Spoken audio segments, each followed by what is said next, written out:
From the Detroit Free Press, it's Friday, October 30th. Here are today's top stories, presented by Bush's Fresh Food Market. Calling all foodies, Bush's is hiring. Are you passionate about food, looking for growth, development, and excellent wages? Come grow with Bush's and apply online at bushes.com/join our team. That's Bush's, BUSCHS.com/join our team. I'm Ashley Nerbovic with the Detroit Free Press. Disinformation tactics used to mislead voters are continuing just days before the presidential election. It's not clear what role disinformation will play on Election Day in Michigan. Questions still linger about what role it played in 2016. Misinformation is false information shared by mistake, or without knowing it's fake. Disinformation is like purposefully advertising the wrong election date. If there is an intent to cause harm by lying, that is disinformation. We didn't know about Russian meddling until after the election in 2016. This time around, we know a little more. And we know 2 Russian agents visited Michigan and other states in 2014 to gather intelligence. We're watching this election and talking to experts. So far, this is what we found. Disinformation campaigns aimed at minority voters are something to watch for. Disinformation isn't limited to social media. Calls, emails, flyers have all been used. The Secretary of State set up an email address to report misinformation. That is misinformation@michigan.gov. Disinformation preys on people's strongest emotions. If something makes you irate, shocked, or fearful, it is good to find a second source. Election Day is November 3rd. For the Free Press, I'm opinion writer Nancy Kaffer, and there's a reason Detroit Mayor Mike Duggan's plan for overtaxed property owners is all about land. Detroit overtaxed homeowners by $600 million, about 92% of homeowners in the city.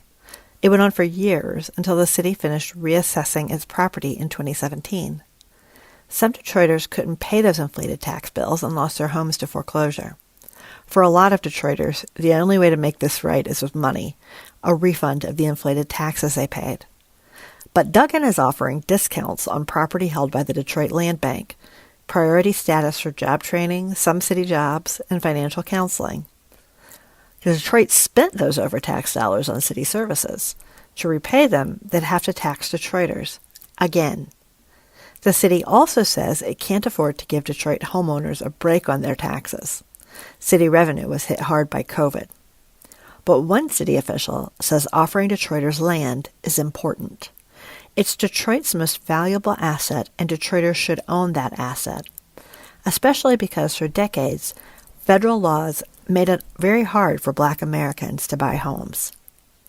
Whether this program is acceptable is up to Detroiters, but the city cannot let this slide. I'm Sloan Taranella with the Detroit Free Press. Daylight saving time ends this Sunday, so don't forget to turn back your clocks on Saturday night and enjoy this extra sleep. Hopefully, the extra hour of sleep will make us well rested, so it's easier to stomach the Lions game. This year might be the last time for the European Union to do daylight savings, which happens on the last Sunday in October for those in Europe. In 2019, the European Parliament approved a proposal that gets rid of daylight savings. However, the pandemic has put this on hold, and the European Union hasn't put this back on its agenda since December.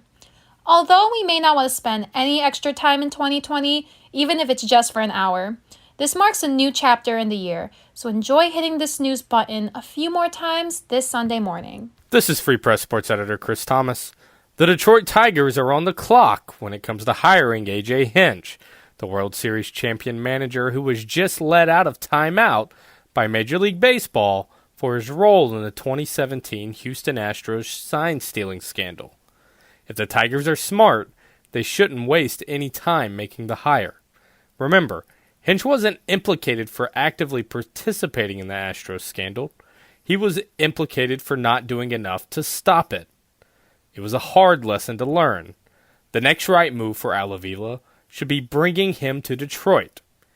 Hinch interviewed with Avila on Thursday, according to multiple reports, and now that the White Sox have hired Tony La Russa and the Red Sox are zeroing in on their former manager Alex Cora, who also was implicated in the Astros scandal, the Tigers feel like the leader in the clubhouse to land Hinch as the replacement for Ron Gardenhire, who retired before the end of the 2020 season. So, it's your move, Avila.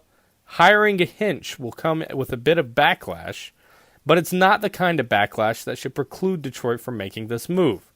Hinch knows how to build a winner, and he knows Detroit, having spent one season here at the tail end of his playing career. What could go wrong? For more stories from the Detroit Free Press, be sure to check out freep.com. That's FREEP.com. If you're a fan and want to support our quality local journalism, subscribe. Go to freep.com/special offer.